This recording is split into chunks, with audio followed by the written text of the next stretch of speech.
1893 America के Chicago में एक धर्म सम्मेलन हो रहा था।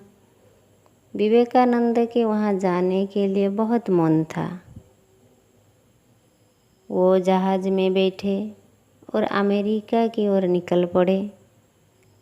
जहाज़ में अमेरिका के एक विख्यात अध्यापक के साथ उनका साक्षात हुआ।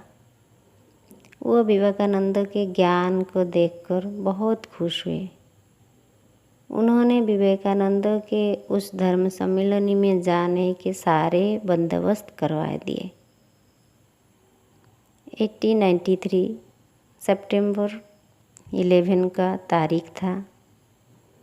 उस दिन धर्म सम्मेलन का प्रारंभ हुआ। वर्ल्ड के सारे धर्म के प्रतिनिधि वहाँ आए थे। सारे धर्म के प्रतिनिधि अपने अपने धर्म के बारे में बताए और भारत के बारी आई। भारत के तरुण सन्यासी विवेकानंद थे।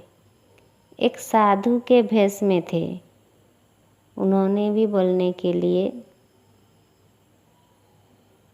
थोड़ा समय मिला था।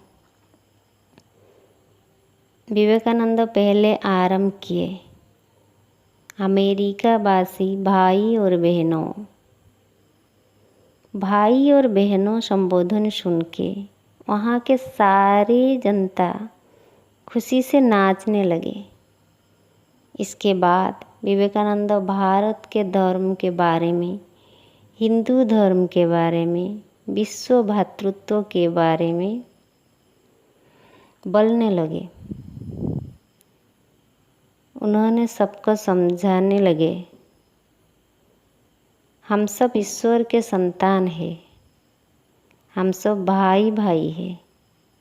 मानव सेवा ईश्वर सेवा के समान होता है।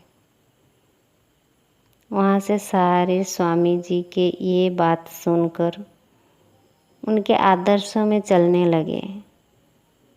उनके शिष्य बन गए।